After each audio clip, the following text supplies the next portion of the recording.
Olá pessoal, tudo bem? Eu sou Jadir.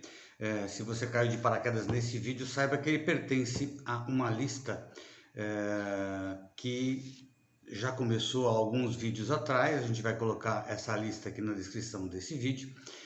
E nós estamos tentando estabelecer uma ideia de que as colunas de sustentação do capitalismo está ruindo e nós não temos alternativas para tentar formular uma ideia central de um outro modelo de organização econômico-social que possa suceder, que possa estar vivo quando de fato o capitalismo ruir.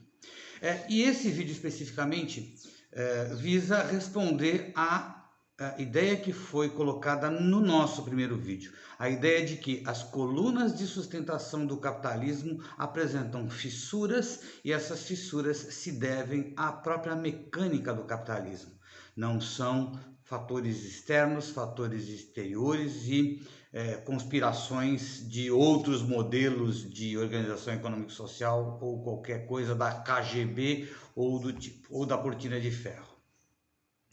Pois bem, eu entendo que essas fissuras nas colunas de sustentação do capitalismo são um prenúncio da ruína, um prenúncio dessa ruína. Ainda impossível de se precisar por conta de alguns fatores, né? Não por ignorância própria, mas por conta de alguns fatores que ainda é possível dar uma sobrevida ao capitalismo. Mas eu creio que isso já é um prenúncio muito claro de que ele não tem condições de se sustentar durante muito tempo. Então, ele não vai ter certamente a longevidade que teve, por exemplo, um feudalismo que durou mais de 1000 anos. Não, ele não terá. Ele vai ruir bem antes disso e eu acho que isso será em breve. Mas eu apenas disse, né, metaforicamente, que havia fissuras nas colunas de sustentação do capitalismo. Está na hora de efetivamente apresentar quais são essas colunas e quais são essas fissuras. Pois bem, acho que não corro muito risco de ser retrucado quando eu falo que as principais colunas do capitalismo são o lucro, a propriedade privada e a acumulação de recursos, né? Ou seja, a acumulação livre de recursos, né? Essas são 3 colunas de sustentação. Mas eu vou apresentar mais algumas que também são críticas, né? Que é o conceito de Estado, o próprio conceito de Estado, ele é estrutural. A ciência, por assim dizer, também é estrutural.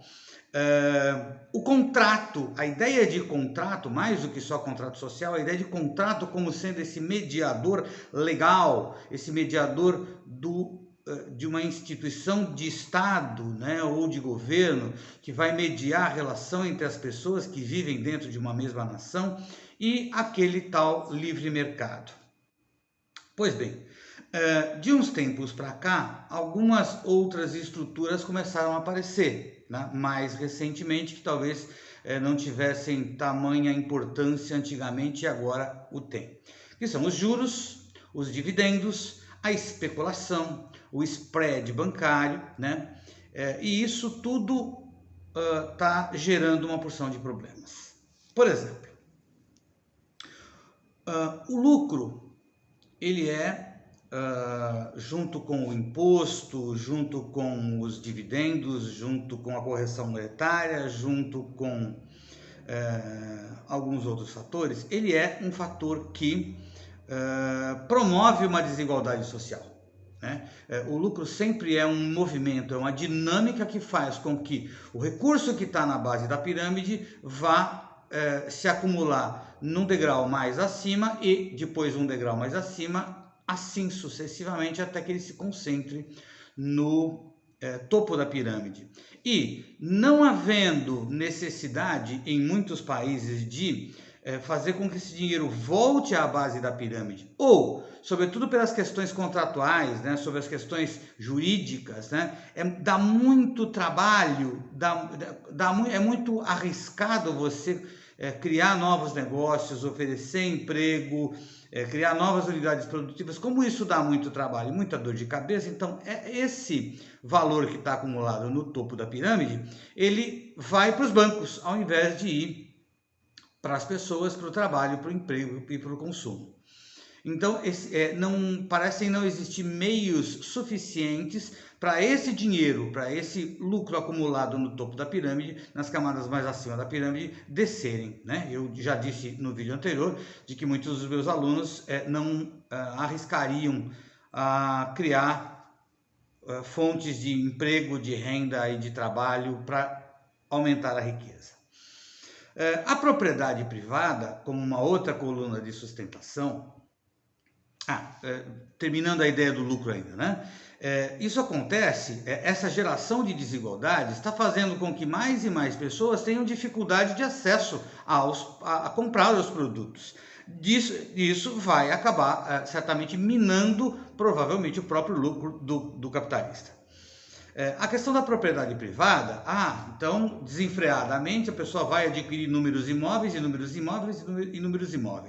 sejam eles residenciais, comerciais, galpões, rurais e coisas do tipo. O problema é que para colocar tudo isso para funcionar, para prestar um serviço social, eu preciso de gente que pague isso. E com as desigualdades sociais isso tem ficado cada vez mais difícil. Você alugar um imóvel, né, tem sido muito mais difícil. Você ter um sítio produtivo também é mais difícil, né? Todos os custos operacionais são... Quem tem muito mais dinheiro acaba tendo mais facilidades, quem tem muita dificuldade tem que pegar, não tem trator, tem cabo de enxada, né? Não tem colheitadeira, tem mão de obra, e tudo isso acaba ficando muito oneroso, e isso acaba fazendo com que muitas dessas propriedades, galpões industriais, galpões comerciais, imóveis residenciais, fiquem fechados por falta de compradores. Em São Paulo isso é gigantesco, né, a quantidade de imóveis parados. E eu sei que em propriedades rurais isso acontece a mesma coisa, né? Muitos pequenos proprietários rurais ainda também passam certa penúria por falta de acesso a grandes centros, por falta de acesso a grandes mercados ou de atravessadores que possam conduzir esse produto para uma renda, e acabam sendo pagos sempre o menos possível para que o lucro do intermediador seja o máximo possível na outra ponta, onerando o preço de quem está comprando o produto. Então a propriedade privada acaba sendo propriedade improdutiva, né? Acaba as propriedades sendo acumuladas à mão de poucos e que não conseguem girar a economia, nem gerar emprego, nem gerar renda, nem aumentar PIB, nem nada disso. E a acumulação desenfreada de recursos, que é inerente ao próprio capitalismo, à voracidade do capitalista, ao egoísmo do capitalista, acaba fazendo com que você compre outras unidades de negócio, né, promova fusões, acabe com os seus concorrentes, ceifando, por assim dizer, inúmeras possibilidades de emprego, de trabalho e de renda. Fora isso, dá conta da ideia de Estado, né? Aí o Estado completamente corrompido, né? Sem ter em suas mãos condições suficientes de intervir nisso, no sentido de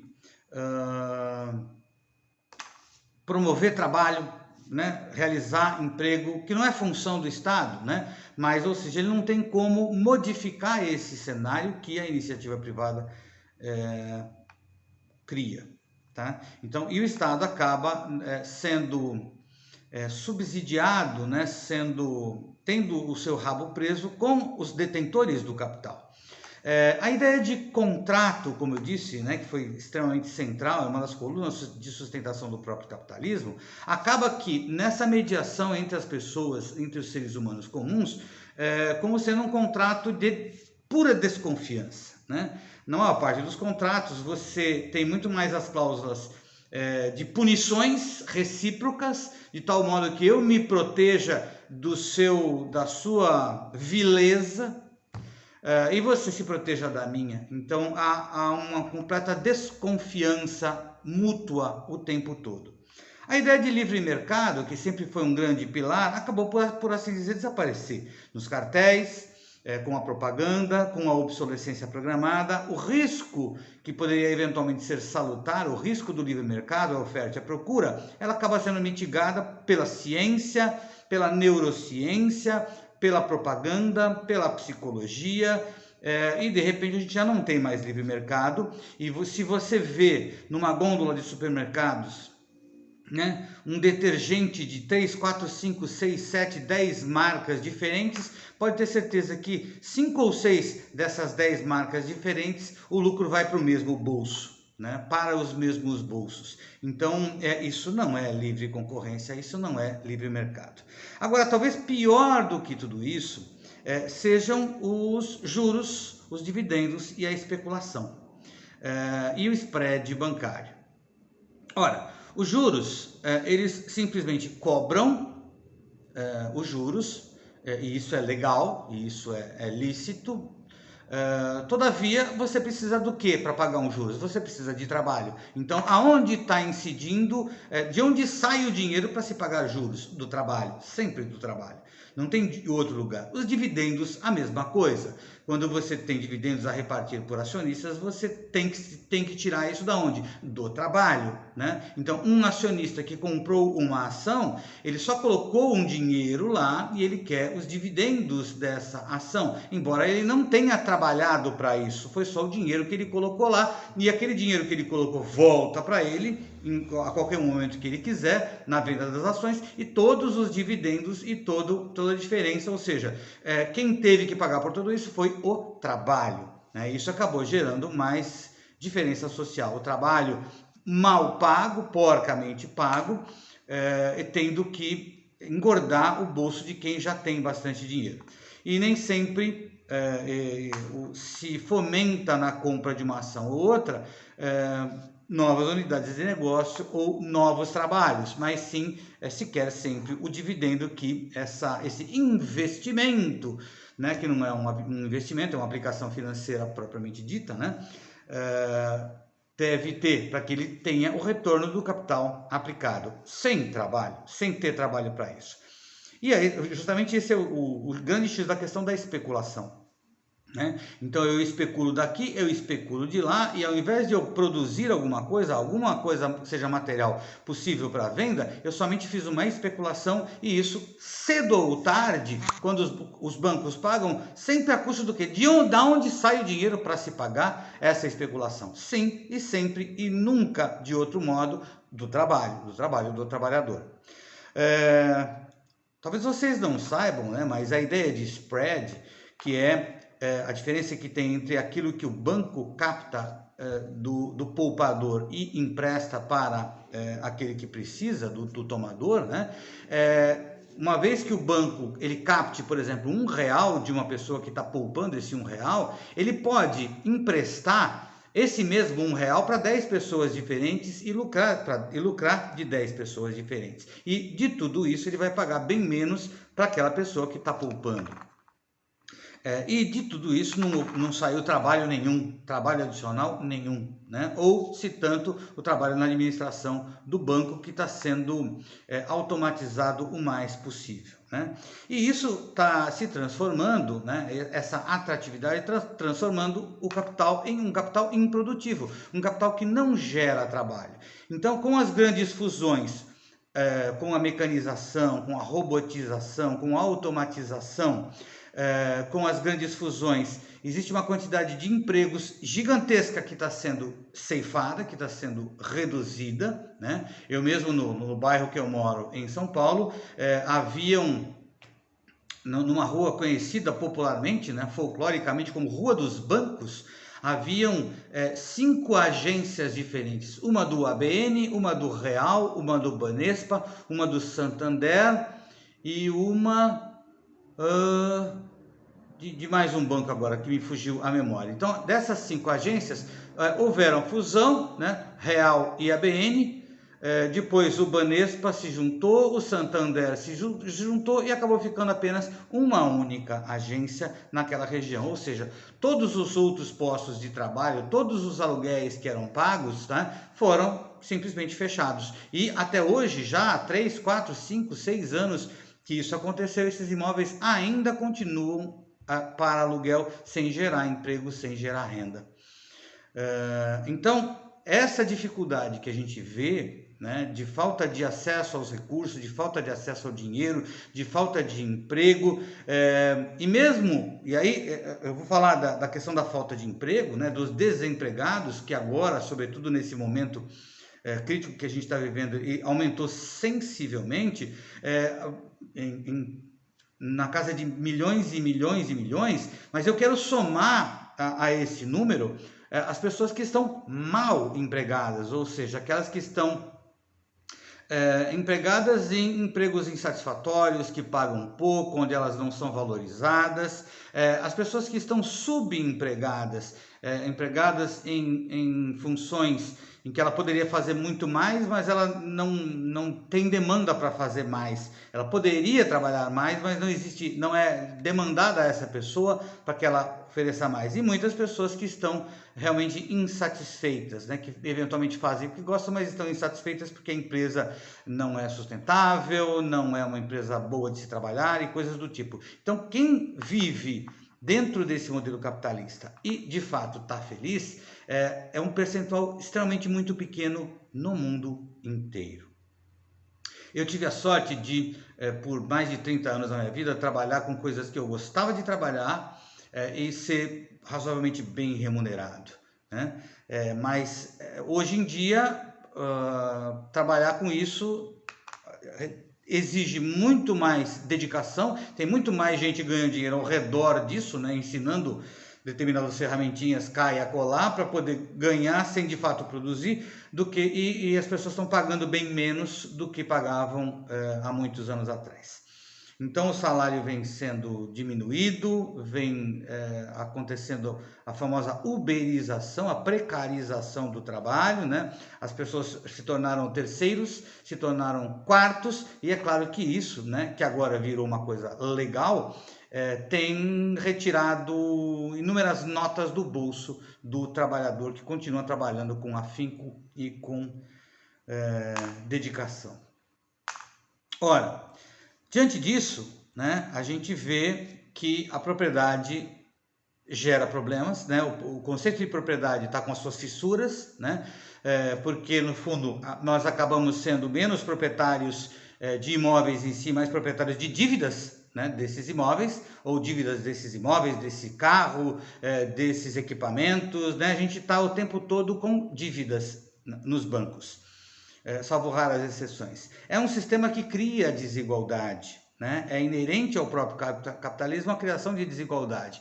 Mas, hoje em dia, a situação está em que essa criação de desigualdade está simplesmente brutal, né? A voracidade inerente ao capitalismo gera o problema do próprio capitalismo, de tal modo que agora você vai ter a cobra comendo o próprio rabo e o capitalismo ruindo por si próprio. A voracidade da redução dos custos, né, oferecendo produtos de má qualidade, produtos transgênicos, produtos cheios de hormônio, produtos cheios de pesticidas, de agrotóxicos e coisas do tipo. Então, todo esse sistema, todo esse mecanismo acaba produzindo, por assim dizer, uma bomba relógio que cedo ou tarde ele vai acabar ruindo. Ruindo por quê? Porque esses produtos de má qualidade vão gerar demandas na saúde, o Estado não vai ter como prover a saúde, então esse sistema não está fechando mais, né? Por mais que existam iniciativas, né, do Sistema B, do Time B, do Capitalismo Consciente e outras iniciativas bastante louváveis, eu ainda não creio, não consigo acreditar que essas iniciativas, ainda que louváveis, tenham a capacidade de solucionar os problemas que se apresentam para a gente. Então, creio ter apresentado, de fato, as fissuras nas colunas de sustentação do sistema capitalista como um todo. Então, está na hora de a gente começar a pensar nessa alternativa no fraternalismo de maneira prática. A gente ainda vai falar um pouquinho de capitalismo, mas somente para contrastar nos próximos vídeos o que é um sistema capitalista, o que é um sistema fraternalista. Espero você no próximo vídeo para a gente começar a falar especificamente de fraternalismo. Fique com Deus.